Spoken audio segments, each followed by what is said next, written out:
It's the AI Learning Lab late night edition at an AI Salon tonight. We had some fans of the TikTok Live showed up at the AI Salon.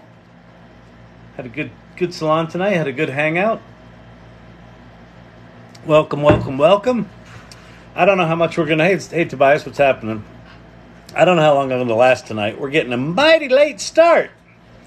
But welcome to the AI Learning Lab. If you're new here, check out these here URLs. There's lots of them. Why? Because shit got way better real fast this week. There's a lot of stuff here to check out. And this is just sort of the basics. So if you are new to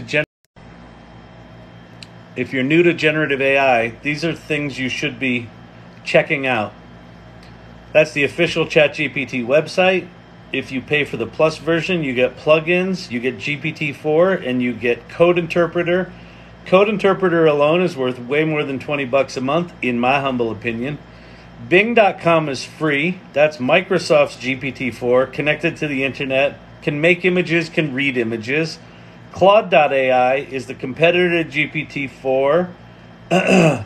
Lets you upload 5 files, has a 100,000 token context window, which basically means you can put massively long prompts in it, like an entire novel. 75,000 words, and it'll just deal with it. Poe.com gives you access to a bunch of these things, and then Bard.com, I found something out today. Bard.com suddenly, mysteriously got better, and it's because they completely replaced the core large language model with their new... I forget what it's called. It begins with a G. Not Gilead.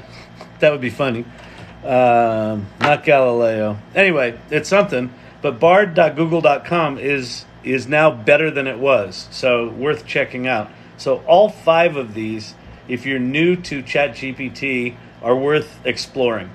Go to prompts.chat. That'll teach you how to prompt. And then futurepedia.io will teach you how to... it's just a big long list of AI sites. So if you want to figure out if there's some music thing you want or a movie thing you want, that's just a big old pile of tools. Okay, so that's the basics. My name's Kyle Shannon. This is the AI Learning Lab. We have fun here. I'm getting a very late start tonight. So if you've got questions about AI, pop them in the comments below. Welcome, everybody. We had a really good AI salon tonight. We had a gentleman speak that has been installing sort of corporate-grade AI systems for many, many years. That was fascinating, listening to him talk about all the issues and what he's doing and what he's seeing. So that was awesome. We had 3 that I counted, members of the TikTok Live audience that were at the salon tonight that were like, "Hey, Kyle, what's happening?" One guy said, "Do you ever sleep?" And I was like, "No, cheers." Anyway, if you have questions, comments about the old generative AI thing, pop them below. A little bit about my background. I'm an entrepreneur. I'm the founder and CEO of a company called Storyvine. We've been around for 11 years. It's an automated video storytelling platform that we figured out a way to automate video production.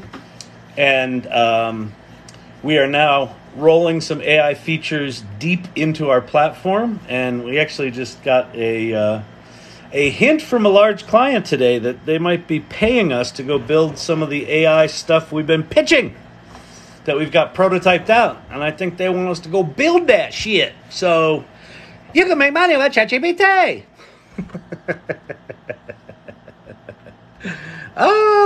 Okay, let's get to the questions. Hello, Apocrypha. What's happening? Mama Magic. Okay, what are the essential skills needed to land a prompt engineering job?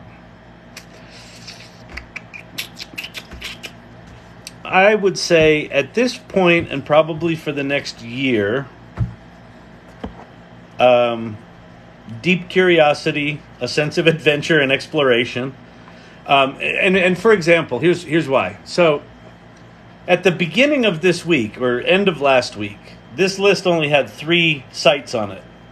I've added 2. I could also add Pi, and today Meta released their Llama 2 model, open sourced with a commercial license for free for anyone to use, unless you have more than 700 million customers. So basically,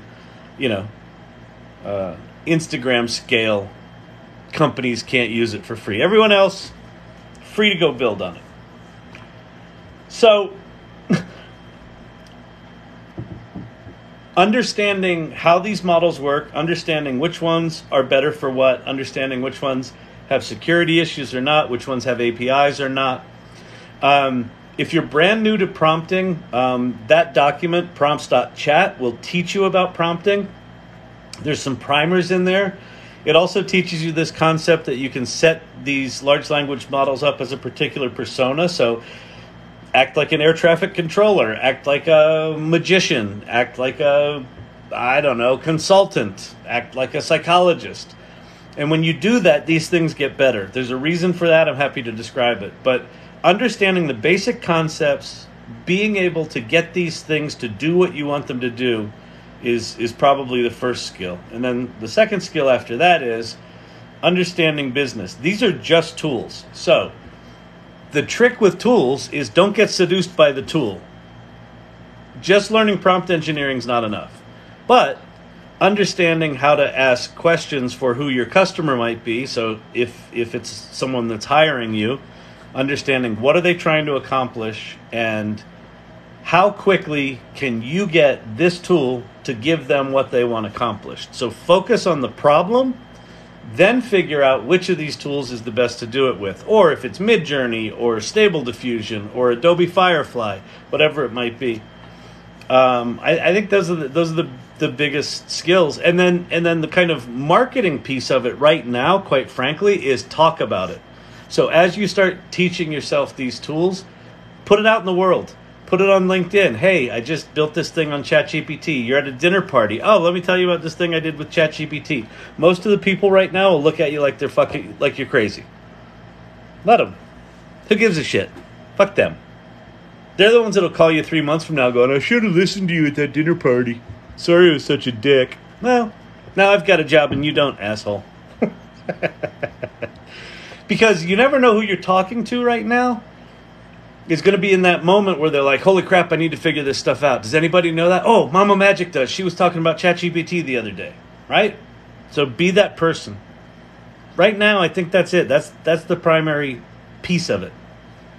And then you can watch YouTube videos and you can download PDFs. Don't pay for any of that shit because the prompting game is changing way too quickly, right? Like I thought I had my head around prompting, and then Code Interpreter came out, and now you don't really need much of a prompt for Code Interpreter, but you got to figure out what the fuck you're going to do with it because it's remarkable. But like, what do you actually do with it? I don't know yet. I haven't figured that out. So be flexible, be hungry, be curious, be adventurous, and talk about it. That's it. That's all. It's easy. Or no, it's simple. It's not easy. Actually, it is easy because it's fun. If you like learning new shit, this is amazing stuff. What site will create a singer performing someone else's music? I don't know which one they're using to sort of map the voices to someone else's song. I would go to futurepedia.io or just go to Twitter. I know when the Drake and the Weeknd song came out, a bunch of people posted, here was the tools that they used. I haven't really paid attention to that all that much. I've been paying more attention to the talking ones, not the music ones. So I don't really know. So I'd go to Futurepedia, and then I'd go to just Twitter and search that up. What are you selling? Nothing really. I'm trying to learn this shit. I'm trying to teach as many people as I can. People here have asked me to do a workshop. I don't have a workshop, but I have a graphic for a workshop that I made. And I have a survey to learn what people might want. So at some point I might sell that, but I'm not selling it now. Why? You buying? I love how people have a cynical default. He's up to something, man. He's got to be selling something. Oh, I know. He's hired by one of these companies. He's just a shill for ChatGPT. You can make money on ChatGPT. Nope. I'm not getting paid for this. I do these 2 to 3 hours a night. I'm a CEO of a company. It's an 11-year-old company.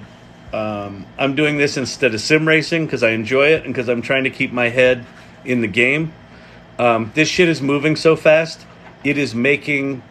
I can't comprehend how fast shit's moving. So what this channel's about is telling as many people as I can, as enthusiastically as I can, get fucking curious.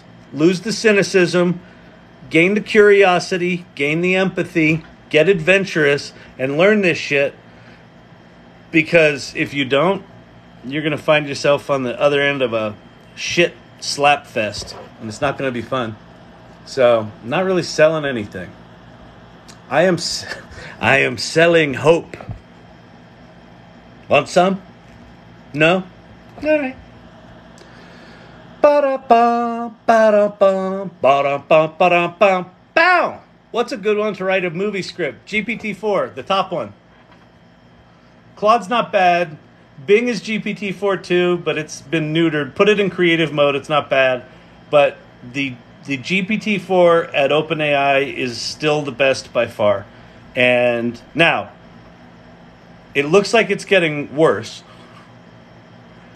I don't know what's going on at OpenAI. Something's going on at OpenAI. They're having all sorts of issues. They pulled browse with Bing functionality. There's something going on over there with lawyers and cutting deals and getting sued, and something's going on. But to write a screenplay, I've written 7 screenplays, so I know the world well. That one. And don't, so one of the tricks, if you haven't played with these tools a lot, don't just go in and go, write me a screenplay. It'll write you a shitty screenplay. It knows what they are. But go in and start with your story. Say, hey, I got a story and here's what it is. Can you help me flesh out the outline? And let's use the Save the Cat story framework. Or let's use, Sid Fields. Or let's use Joseph Campbell's hero's journey. Whatever the fuck. Let's take the basic story framework of Star Wars, but remove all the major plot elements, but keep the structure. Whatever. Then have it fill in your outline. Then have it describe some of the characters and have it give you a character sheet. Then have it write you the first page of the movie.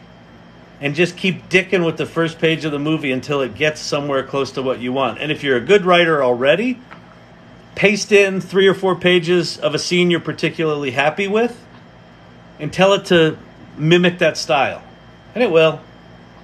And then you should have what I call your Kevin McAllister moment.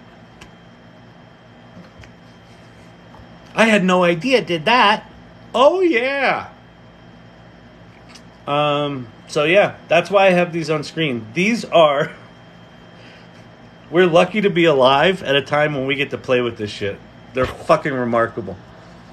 Now, do they make mistakes? Do they hallucinate? Are they wrong a lot of the times? Do they write crap a lot of the times? Yep. But have you ever had writer's block for, say, a week or 3 months or 3 years? Not anymore. Take that shitty vapor of an idea that you have that you're like, I don't really feel like writing it. I'm not a very good writer. Put it in there. Watch what happens to it. Within 10 minutes, your brain will be on fire with creative ideas. So, yeah, they can write movie scripts. Well, no. You can write a movie script using that as your assistant. It's like having an idiot savant as your assistant. You have to give it lots of direction because it's a little dum-dum, but it knows everything.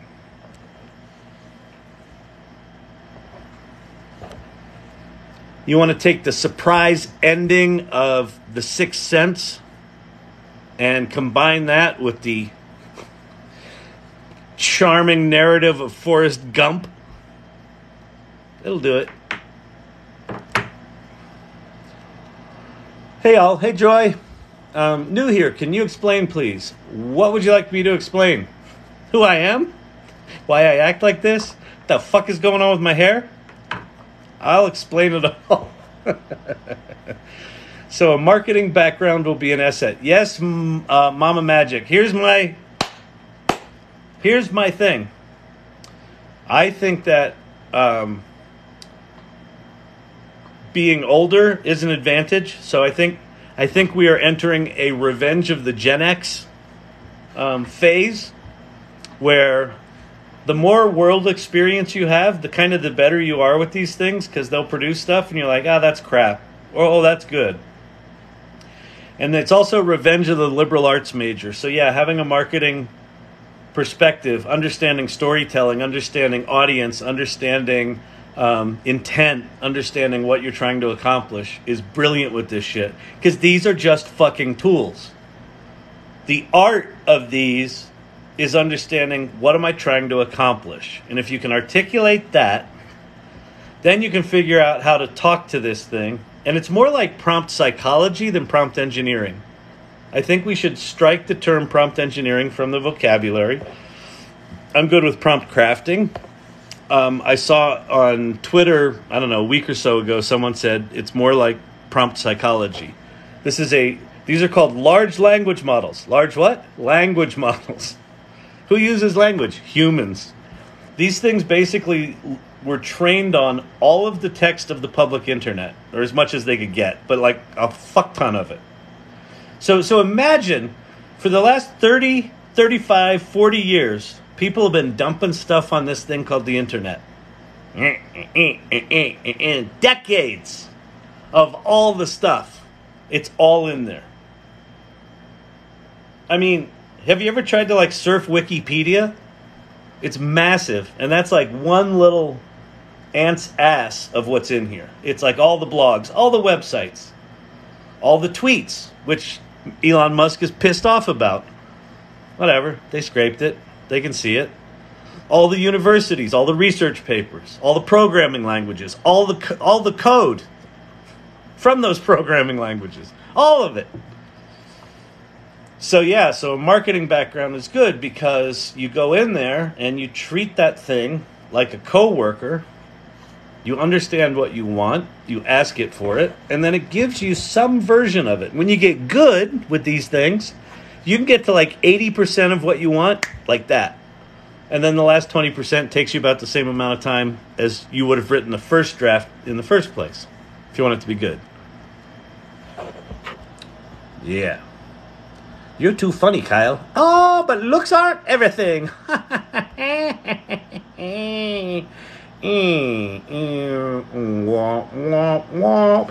Good morning from Finland. Thanks for doing what you do. Hello, Jan. Thank you for the compliment. I do appreciate that. It's late. I got started very, very late tonight because I had an AI Salon, which, by the way, if you're interested in the AI Salon, here's the website. So, Kyle, what's the AI Salon? You've never talked about that before. What is that? It's a group of AI adventurers, we call us, that are on this fucking adventure of what is this stuff? How do we use it? What do we do? What if I'm a copywriter? What if I'm an artist? What if I'm an actor, a writer, a screenwriter? What do I do? Come hang out with us. We're trying to figure it out. You know who has it figured out? No one. No one. I just sounded like Tom Papa. No one. Thanks for the heads up. You're welcome. I don't know what that was in reference to, but you are welcome. Zuckerberg announced today about the rollout of Llama version 2. Thoughts? Big fucking deal. Not big fucking deal. Big, massive fucking deal. Like when Obama signed the healthcare thing and Joe Biden leaned into him and said, this is a big fucking deal. The Meta thing is a big fucking deal. So if you don't know, Meta, Facebook, released Llama 2. And they released it open source with a commercial license. So they released their 7 billion, 13 billion, and 70 billion parameter models and said, unless you have more than 700 million active customers, you're free to use it with no royalties, no compensation, no restrictions. Go. It's huge. It's huge. Because Llama's been out there for a while, but it was only for research purposes, so you couldn't use it for commercial. And then some engineers figured out some ways to wrangle around that and come up with semi-usable things. But this is now out there for everyone to use. And then Bard, I can't believe it wasn't a bigger deal. They completely replaced the core engine sitting underneath Bard, Gemini it's called, with their new technology called Gemini. So I guess they flushed Palm 2 down the toilet, or that's going to be used for something else. But Gemini is this multimodal engine sitting under that. Claude, that's Anthropic's GPT-4 competitor. It's just like, this stuff it's hopping. It's hopping. I heard tonight, I got to confirm this. Someone said this, but I don't trust it. Someone said it at the salon tonight that GPT-4 is apparently HIPAA compliant, which if you're in healthcare and pharma, we do a lot of work in healthcare and pharma. That's a big fucking deal. So I've got to confirm or deny that. But that's what I heard at the salon tonight. So that's just a rumor. Don't follow rumors. Confirm them yourself. Go ask ChatGPT, and when it tells you yes, it's HIPAA compliant, don't believe it, because it lies. All right. Started with Pi AI and finished with Claude and Adobe for a presentation and Step Z.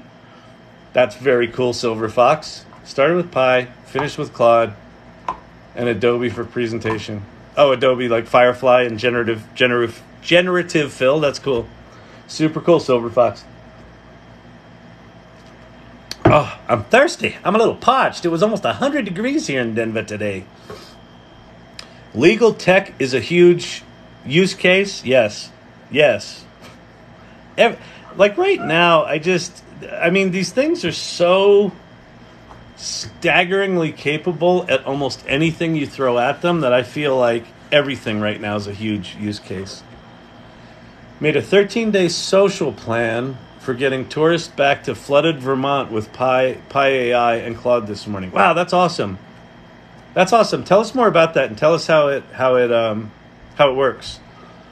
And what it did and like what it worked, what didn't. That's really awesome. Tobias, can't figure out how to install llama, just code files on GitHub. More research needed. Okay, so here's a trick. Whether you're on a Mac or a PC, go to GitHub, go to the repository where llama's there. Well, a couple of things.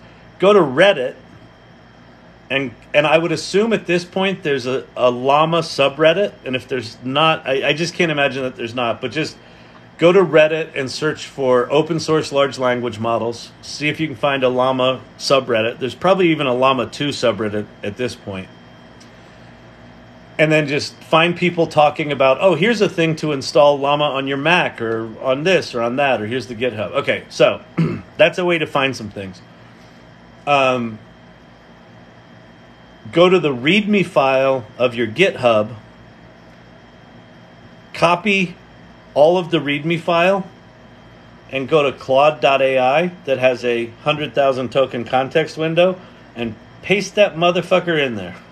Paste the README file from that GitHub. Well, and so do this. Say, based on this documentation, shift return for a line break, paste, shift return. Write me a step-by-step tutorial on how to get this running on in my case, MacBook Pro, whatever. In your case, PC or Mac. And don't move on to the next step until I've said okay to the present step. And then it will give you the first step. Okay, install this. And then you're like, I don't know how to install that. And it'll go, okay, here's the step instructions for how to install that. And then you go try to install it, and if you can get it there, then you go to the next step. Then you go to the next one. Yeah, exactly, Tobias. I know. That was one, because I was struggling. It took me, to be fair, or not fair, to be transparent. When I tried to install Stable Diffusion, I failed 9 times for exactly that reason. I couldn't get Google Colab working. Like, I could get it working, and I could hit the play buttons, but then when it would error out, I didn't know what the fuck to do. And then I'm looking around on the Twitter, and someone's like, "Oh, did you know that you can have GPT read your README file on GitHub and just turn that shit on?" It's like, fuck. It's amazing. Hello, Daisy Sunshine. How are you? Welcome. Oh, looks, we had a bunch of people in here and they all went away. Apparently, apparently it's late for people. I started at like 10:30. If you've got questions about generative AI, pop them in the comments below. Let's go look at something. What's worth looking at? There's so much. I'll do a Bard thing. So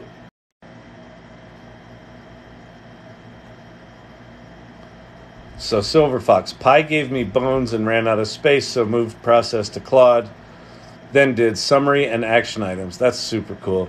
That's super cool. Man, I hope the flooding's done. That's screwed up. So on Bard, it does all sorts of stuff like ChatGPT does. Like you can say, oh, here, I'll do, this thing.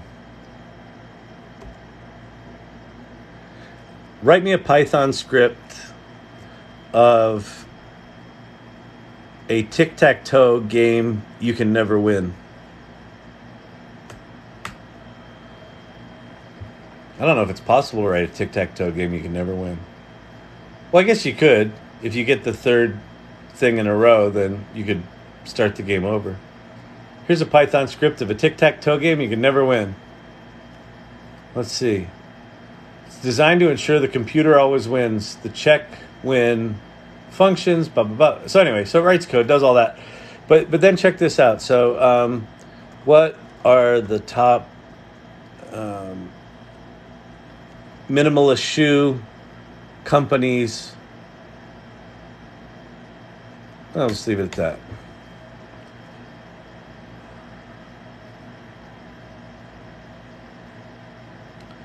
And so what Bard is doing now that no one else is doing is if it's relevant to your results, it's giving you previews of the websites and descriptions of the websites in context of what you're asking for.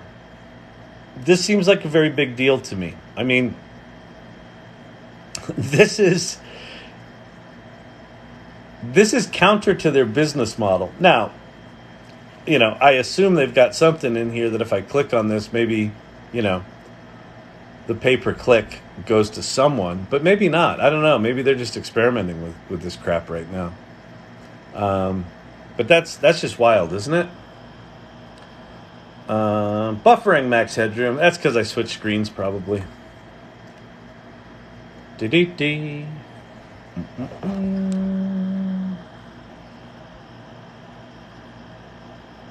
Yeah, Daisy, I think you ran everybody off. They were all in here. Everybody was in here. There were hundreds. Thousands of people were in here. And then Daisy said hello to me, and they all left. How was your 8 a.m. meeting? My 8 a.m. meeting was awesome. Oh, okay. Here's you can make money with ChatGPT. So for the past 6 months, my co-founder and I have been talking to a very large pharmaceutical company and pitching them Storyvine and pitching them some semi-new things with Storyvine and then pitching them a lot of AI where we're rolling AI into the Storyvine product and talking about doing omni-channel content generation and and I've been doing a lot of hand-waving for the past 6 months. And the call this morning looks very promising that they want to do some sort of pilot. And what's fascinating is the pilots that they want to work on with us are the AI stuff. So it's very possible that this large client is going to give us money to go build some of the things I've been designing, which is super exciting because if you build it for a big pharma company, it's got to be good. And so if we build it for them, we will retain the intellectual property and we'll be able to go sell that to other people. And then we're going to have more money and you can make money with ChatGPT. And all of the prototypes that I've been showing to people were all done with GPT Playground and ChatGPT. So if indeed I make money going to build some of this stuff, then I will have made money with ChatGPT. But it was a 6-month pitch and probably, 15 or 20 conversations. Buffering max headroom. A Marley 95. I think we need better text to video models. Yes, we do. But here's the deal. Go look at, I assume you can Google this somewhere, or probably find it on Twitter. Go look at where image generation was in like April of 2022. It was laughably bad. Stable Diffusion and Midjourney had just come out, and you put in text, and it sort of looked like a dog. And that woman's face, it almost looks human, sort of. Is it a blob of clay, or is that someone's face? And a year later, they were brilliant. And so video is going to take the same trajectory, and it's going to get better, much faster. In fact, there's the recent interview with the CEO of Stability AI, who he's a bit of a... if you think I'm a tech optimist, go listen to the CEO of Stability. he's like everything's gonna be there. Like next year, everything's gonna be there.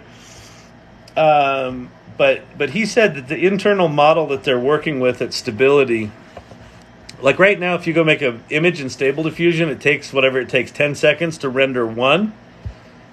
The internal model that they're working with at Stability is rendering 60 images a second. 30 frames a second is video. 60 frames a second is video games. So think about the implications of that. Dynamically generating 60 frames a second.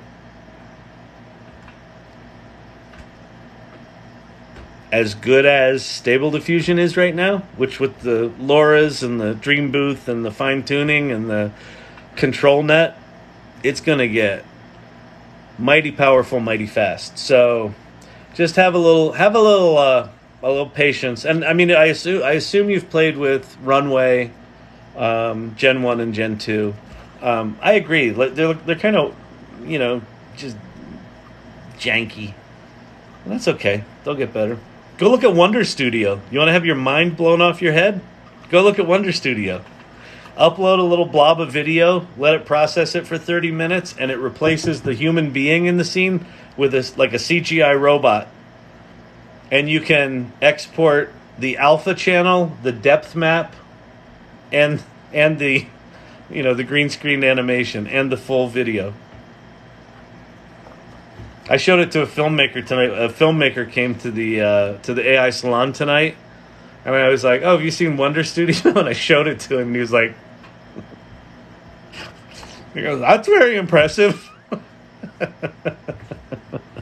Like, I know. Like, this is the guy that puts actors in those suits with the ping pong balls on the hands. He's like, you can just shoot video on a cell phone and get that? Yeah. Hey, everybody. Hey, Mr. CGO. Thank you very much. That's Chief Generative Officer to you, ma'am. Yeah, I am the Chief Generative Officer of an organization called Content Evolution. And if you're impressed by that title, it's just made up. But I think I'm the first one with that title. Yeah. All right. Let's see. It's going down. Ask some more questions, folks. Being shy just because it's fucking midnight almost in Denver. If anyone's on the East Coast watching me right now, you really need to take a nap. I feel like search engine and SEO in general won't be as important. I was in that camp for a while, but then this thing where Bard is, when I asked about minimalist running shoes, and my buddy Steve, he owns this company, Zero Shoes. We actually met filming an episode of America's Most Wanted back in 1988 or 89. And we filmed it in Connecticut. He played the killer. I played his best friend. And it turned out we lived like a block from each other in Manhattan. And so we became good friends, and we're still good friends to this day. So anyway, he owns this company, and it was founded in 2009. And like he's been doing like, you know, SEO optimized content and advertising for like 13 years. And so the site, you know, I'm sure it ranks at the top of everything, you know, every possible thing. So when I just asked Bard for the top companies, Vibro Barefoot was first and Zero Shoes was second. So I don't know what's going to happen with SEO, right?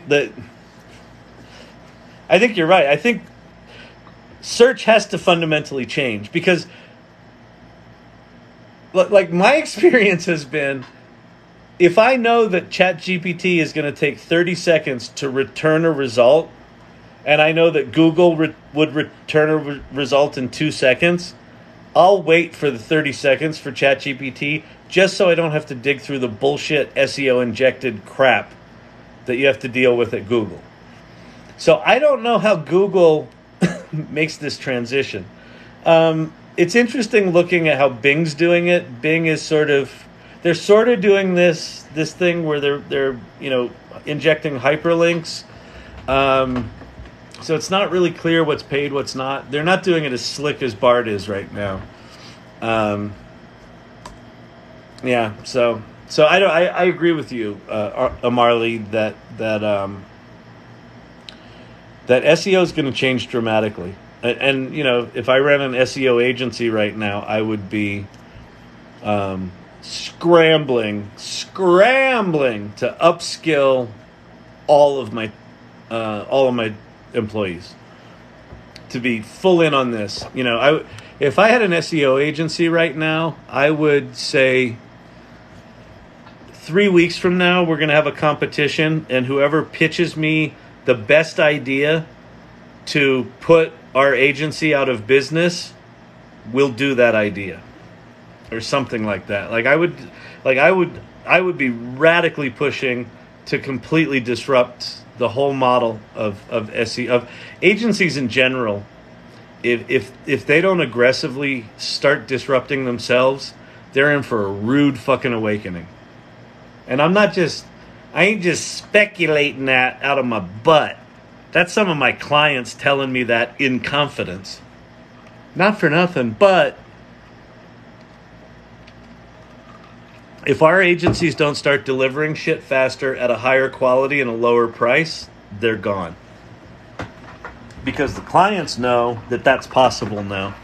They didn't know it was possible before. They know it now. So what are those agencies going to do? Other than a lot of cocaine. I think companies will have to pay to get featured on AI suggestions like what Bard just did. There's a part of me that feels, yeah, it's going to have to go somewhere in that direction. And if they over-inject... So here's the problem. So a week ago, this list had 3 on it. I could easily argue right now it needs to have a 6th one. Now it has 5. It needs to have a 6th one and probably a 7th one. And probably within a month, that list should really be 10 companies long. So there's going to be a lot of competition in this space. So if the Googles of the world start over-injecting ad answers that are less than relevant, people aren't going to use them. They're going to run away. Because the minute Google starts to feel like Google search, where it's just like, it's just, you know, like the signal to noise ratio on Google search because of all the SEO optimization is just horrible. You know, you have to click through 30 different sites, and 27 of them are just bullshit SEO concoctions, probably made with AI from 6 years ago, you know. But look at it. All right. I'm 75 and love watching you. Teaching me got me learning. Yes, Daisy Sunshine, welcome. I 75. Yeah, so you're probably just boomer. I'm Gen X. I'm sort of, am I mid Gen X? I don't know. Doesn't really fucking matter. But welcome. So listen, the fact that you're learning this, the whole point of what I'm doing here is just go start playing with this stuff. You don't have to be technical. You can do recipes and gardening and have it teach you Mesopotamian pot making. It doesn't fucking matter. It knows it all. So just go start talking. The one thing that's not up here that I would encourage you to play with if you haven't is go get the Pi app, Pi, or go to pi.ai or heypi.com. That's Inflection's personal assistant is what they're calling it. But the iOS app in particular, you can just put it in voice mode and just start talking to it. So just like you talk to Alexa and, the iPhone one, I don't want to trigger it here. You just start talking to it like that, except it knows everything and it's connected to the internet and it's really friendly. And it's a wild experience because we're so used to those chatbots sucking that when you have one that doesn't, it's strange. I mean, it's not quite like you're in a movie because there's still this weird delay. There's like a 3/4 of a second delay. Like, it's just enough that you're like, and? But once you sort of like mentally absorb that and sort of recognize that'll get better in the future, it's pretty trippy. It's pretty trippy. Yeah. When AI brings everyone at the same line who needs money in... Oh, wait. When AI brings everyone at the same line... Oh, up to the same line, who needs money anymore? Big changes coming. Yeah, this is... We are entering an age of prosperity that's going to be preceded by an age of panic disruption. So yeah, like so kind of, this is what I do not have a degree in economics, so I don't understand economies other than at the most broad level. You have this many people working this many hours to create this much economy. You now have tools that, for all intents and purposes, are going to give us somewhere between 25 and 50% productivity increases, right? So with this amount of people working, you can either keep your GDP the same and reduce the number of people working, so this amount of people are not working, or you increase the prosperity, and if you got a government that doesn't have their head up their ass, say one not in America, then you can take a big chunk of this and pump more prosperity into the system. So yeah, what does that look like? I don't know, but I can't think of a job that's not going to be somehow directly impacted by these technologies. So the disruption is just going to be insane, and it's going to be scary. And some people are not going to adapt, and others people are. And the whole purpose of this channel is get in front of this shit so that you don't get blindsided. Do me a favor. I'll do another sort of 15 minutes here. Hit the like button, and if you would, share the live so we can just see if we can get some more people in here. Wishing you all a good night. I know it's late. I got to go to bed too. Night, Joy. I'm in Virginia. Haha. Cool. Which killer? I don't know what I was referring to. All the GPT sites charging for the use. Oh, are they? No. So, ChatGPT, you can use 3.5 for free. You have to pay for GPT-4, but that's the best GPT-4. You also get Code Interpreter, which is insanely powerful. Bing is free. It's GPT-4, but it's sort of Microsoft's flavor of it, so it's a little tame. But it can read images and it can create images, and it's free. So cool. Claude.ai is free. It's got 100,000 token context window, which doesn't mean shit to human beings. But it just think 75,000 words. You can put a 75,000 word prompt in Claude.ai. So like, what is it? What's the novel? I don't know. Like a 50,000 word novel. You can just pop that in there. Just paste it. Copy and paste your whole novel. Or upload up to 5 PDFs up to 10 megabytes each. And then it'll just deal with it. So that's free. Poe is free.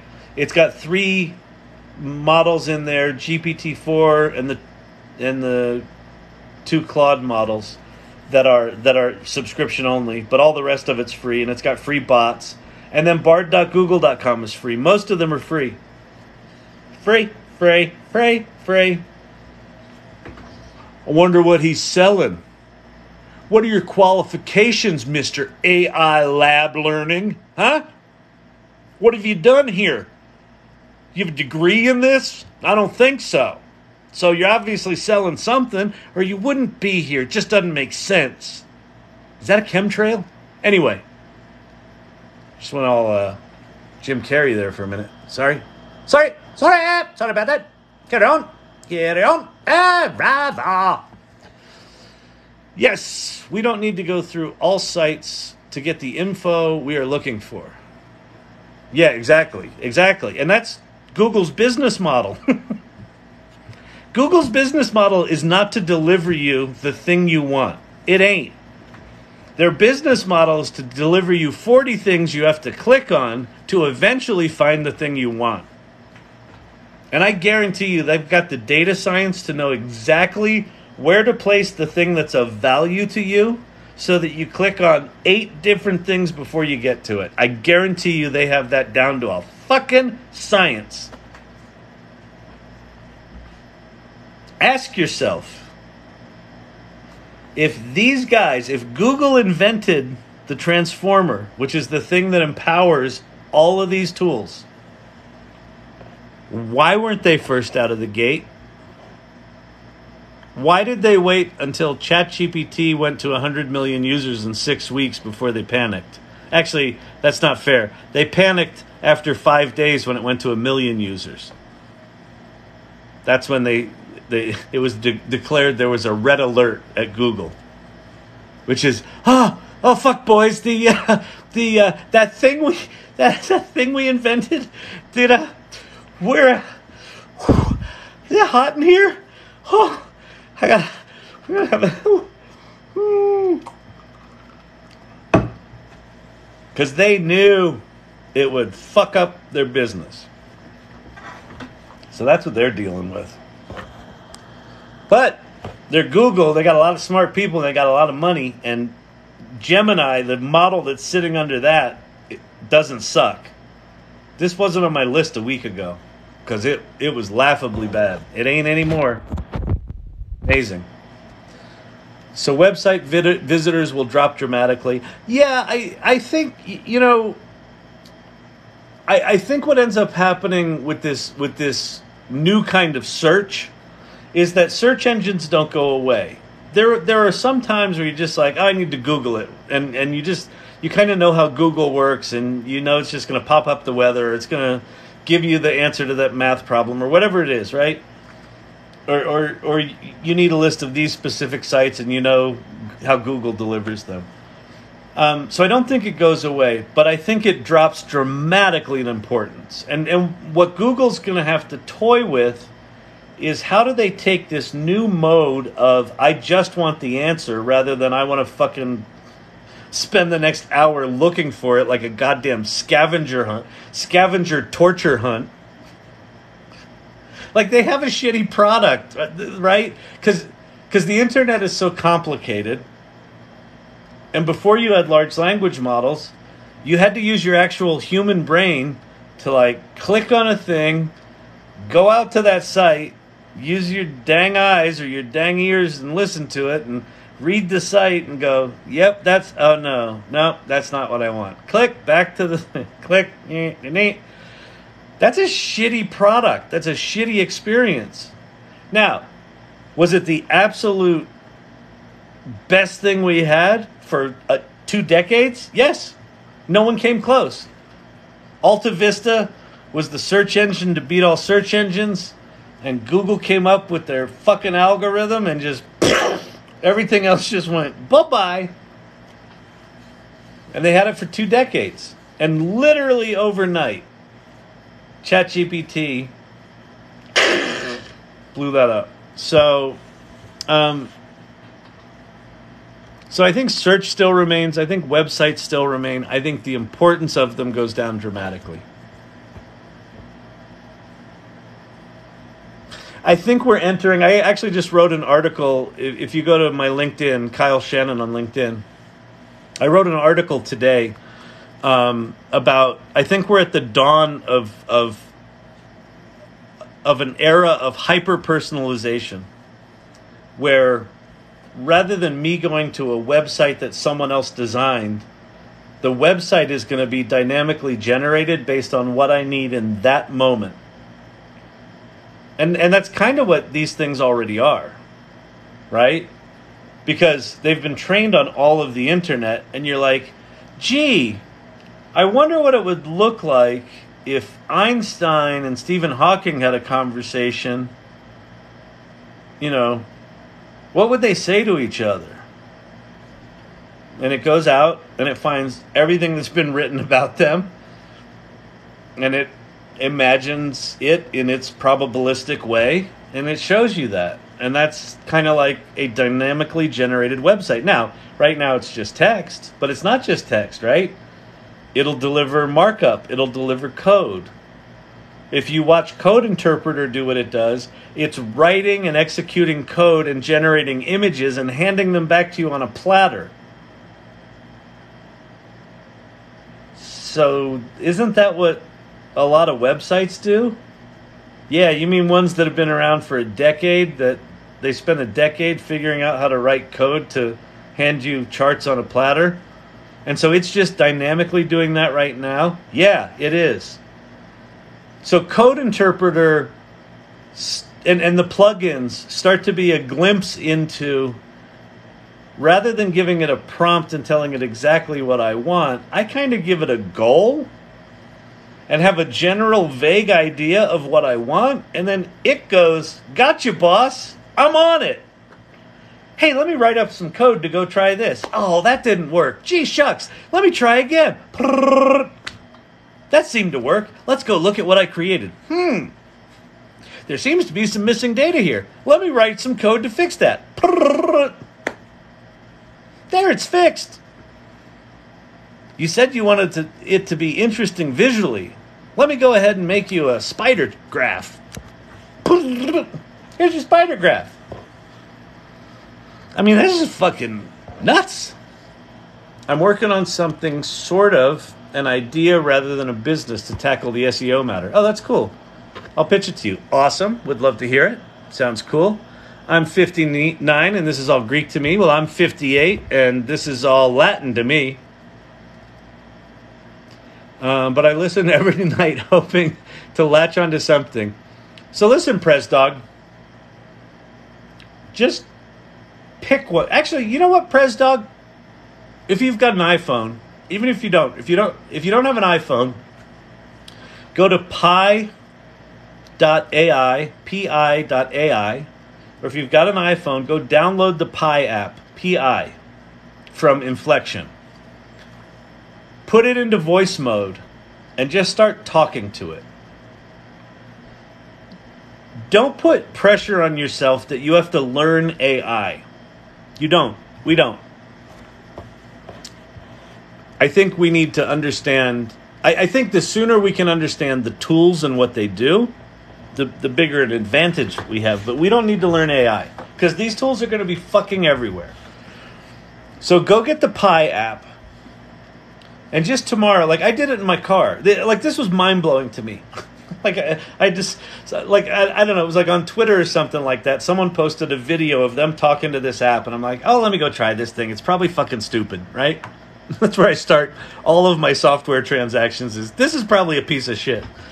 And then if it proves otherwise, then I'm like, oh, okay, fine. Well, if I push it a little hard, it's probably, then it's a piece of shit. Oh, fine. You know, that was where ChatGPT, the more I pushed it, the better it got. And I was like, Everything's different. So get Pi installed. Either hook it up to your car, or just if you're like sitting out on the porch drinking coffee, just start talking to it. Ask it about any news that happens. Ask it about local sports teams. Ask it about some blight you have in your garden. Ask it about, does it have a suggestion for a recipe for dinner tonight? Have it give you a quiz about something that interests you. Have it come up with a game. Ask it to be a dungeon master. play. It doesn't fucking matter. But just like talk with it for 30 minutes. And just let the conversation ramble. And I think the idea of play right now is actually really important. Because as important as all this shit is, these tools are very, very primitive from what they're going to be. So if you want to play with them early, just start playing. And I think Pi there's something really playful about how that voice has been trained to interact. Like I asked it to create a game for me how well I understood Transformers or something like that. And it started out and said, "Oh, that's an excellent idea. I can definitely do that. Why don't you tell me a little bit about what you already know?" And I told it a couple of things. It's like, "Oh, that's very advanced. I had no idea I was talking to someone that was, knew this stuff." And then it told me a little something, and I said, "Well, I don't understand this part." "That's an excellent question." And it's like, I'm like, "Oh, well, thank you. It's an excellent question if I do say so myself."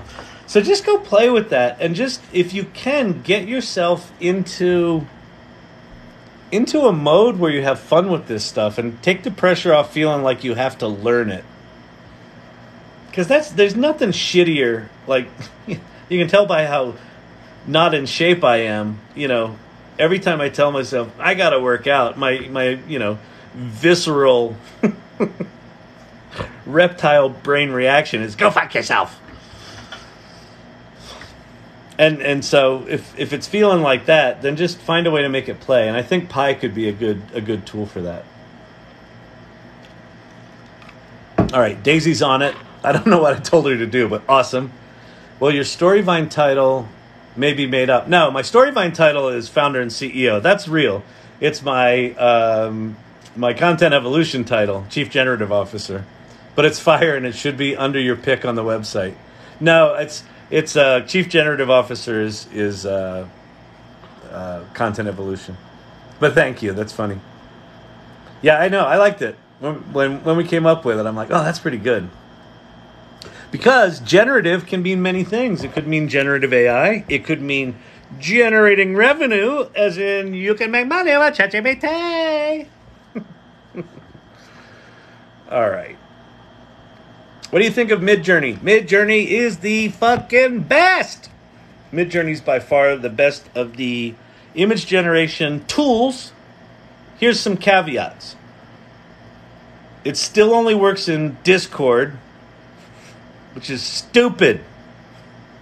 They need to build a fucking website. There's only 11 of them there, apparently. Like, the quality of that tool for the relatively zero amount of people that work there is pretty amazing. I would imagine they've got more now, but whatever.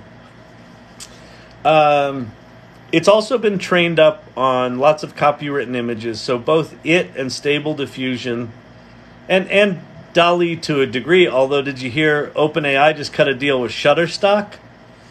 So a lot of these tools have been trained up on copywritten information, and we live in a litigious society. And so I think there's going to be a ton of lawsuits. So I think a risk with Midjourney is that it gets, sued off the face of the planet. But we'll see. Stable Diffusion has a similar issue, but it's been open sourced. So because it's been open sourced, it's by far the most flexible of the tools, and it's quickly catching up to Midjourney in terms of quality. And Leonardo.ai is a web front end for Stable Diffusion that's really good. And they just launched version 3, and it's got all sorts of prompt assisting, and you can train your own images. And the one downside of Leonardo is you kind of have to do shit in public, which I don't like, but it's a really good site, and you don't have to learn anything technically. DALL-E, which is the OpenAI image generation tool, that's the one that's behind Bing, is by far the shittiest, but it's built into Bing, so you can just go to Bing and say, make me an image, and it makes images, and, you know, they're sometimes okay. And then the final one on the image generation stuff is Adobe Firefly and generative fill within Photoshop. They're good but not great. Some of their interface stuff is better than the other tools, like just the ability to click on different styles and it just updates the images.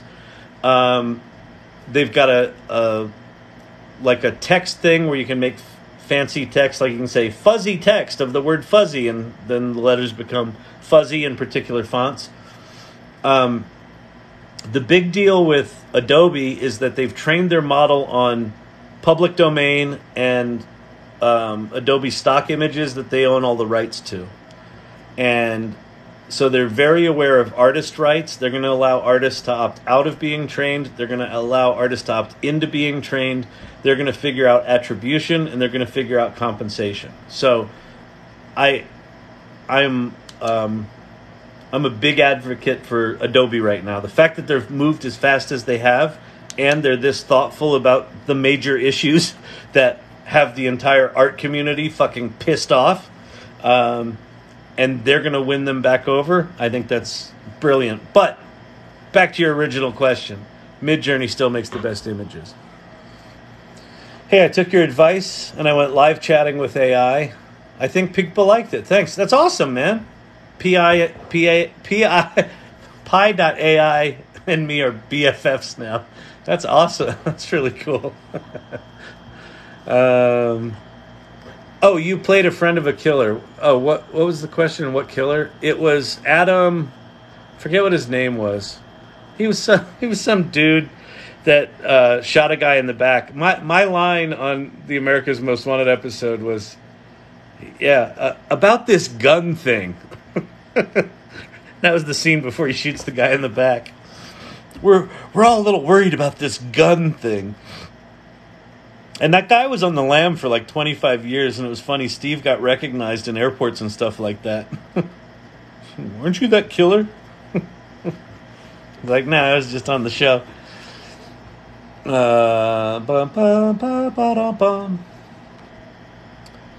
Conversed with Poe for the first time today, and it created a 2-week low-carb meal plan with a shopping list. Awesome, the bear. See, you got to start with this shit. You start with this shit, and then you're like, oh, that's pretty good. And then you go deeper and deeper.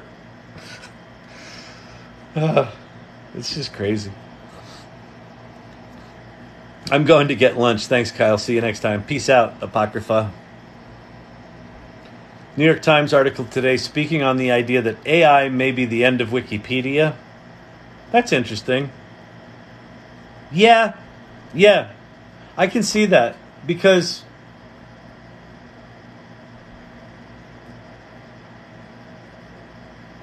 these large language models are trained on all of the information, and Wikipedia is a bunch of things written by people who have limited information. Even if it's like anal obsessed, I'm going to spend 3 months researching this Wikipedia post, and they're brilliant at it, they're not going to be as comprehensive as this thing being trained on all the shit and being able to dynamically pull that stuff together. That's really interesting. Yeah, I didn't read that. I think that's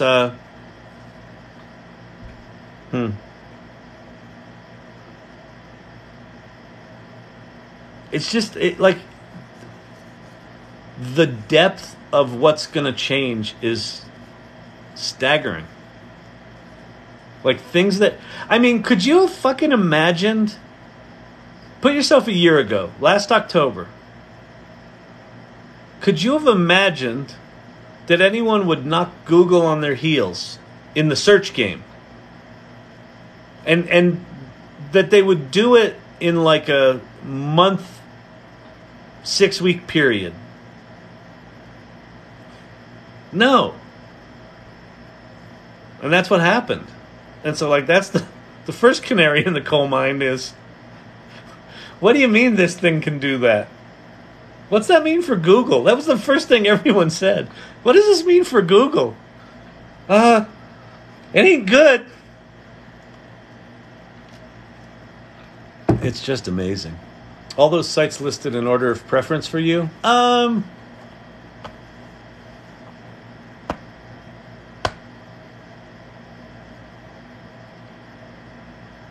I'd probably flip Bing and Claude, but for the most part, yeah.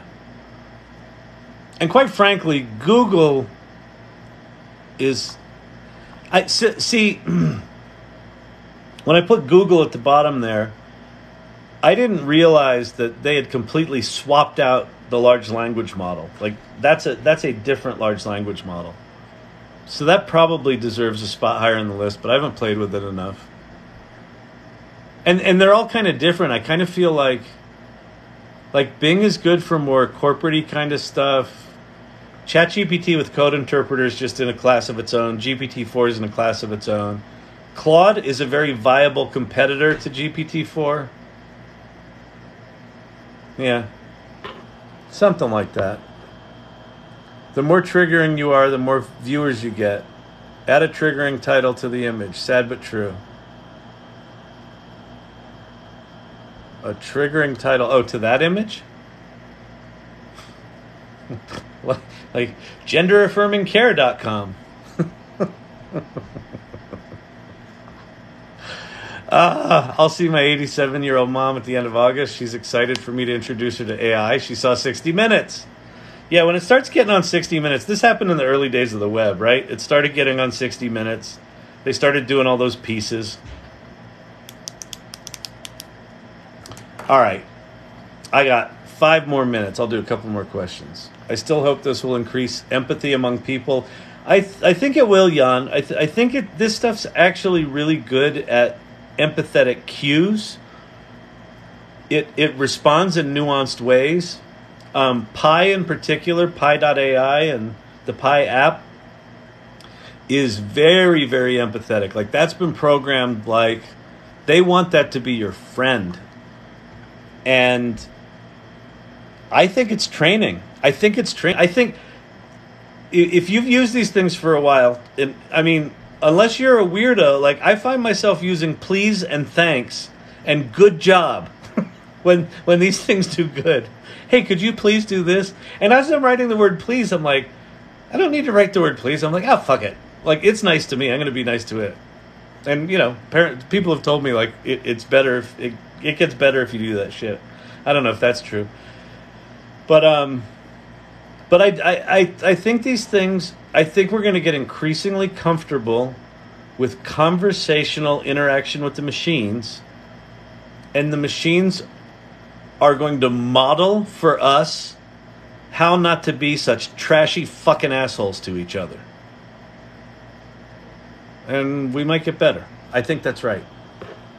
What's Pi? Sorry I came late. Matt, pi.ai is the website, or Pi the app. Kyle, you're on late tonight. I had a salon, an AI salon tonight, so I got home late. We went out for drinks after the salon, and then I got home late, and then I had dinner, and then I watched a little TV show. Hijack, if you're wondering. And then I got on the old tick-tock, tickety-tock. How happy are you with your screenplay AI edition, and is it lengthier? I haven't written any screenplays. I just had it summarize some shit for me. So I haven't done a full writing yet, so I don't know. It's probably lengthier. The lengthier thing is an issue. You gotta tell it to. There's a phrase you can use. Limit prose. That will make it talk less. So the other thing you can do, the bear, is give it examples of your writing. It's really good at mimicking style. So if you're finding that it's giving you shit that's just a little too flowery, and my problem is it's not even flowery. It's just like it adds words for no fucking reason. Give it example dialogue in particular, and it'll probably help. because it seems these tools seem to be really remarkable at ingesting stuff, analyzing it, mimicking it. You know, it's just really good at that stuff. If one travels to another country for, does that make one? That's a good joke there, Thelonious. My mom was, I would say it out loud, but I'm just afraid of like what's going to get me kicked off fucking TikTok again. My mom is 71 and thinks AI is cool. Awesome. Love your mom. I'm now addicted. Let's chat. What's that? What did you say? To the Let's Chat shortcut. Currently asking it to be Michael Caine. What's the the Let's Chat shortcut on the iPhone. Oh, that's cool. Yeah. I mean, yeah, those shortcuts are cool and Pi is cool. There's something about it. It is. It's kind of addictive. My mom and I write great songs with chat. That's awesome. All right.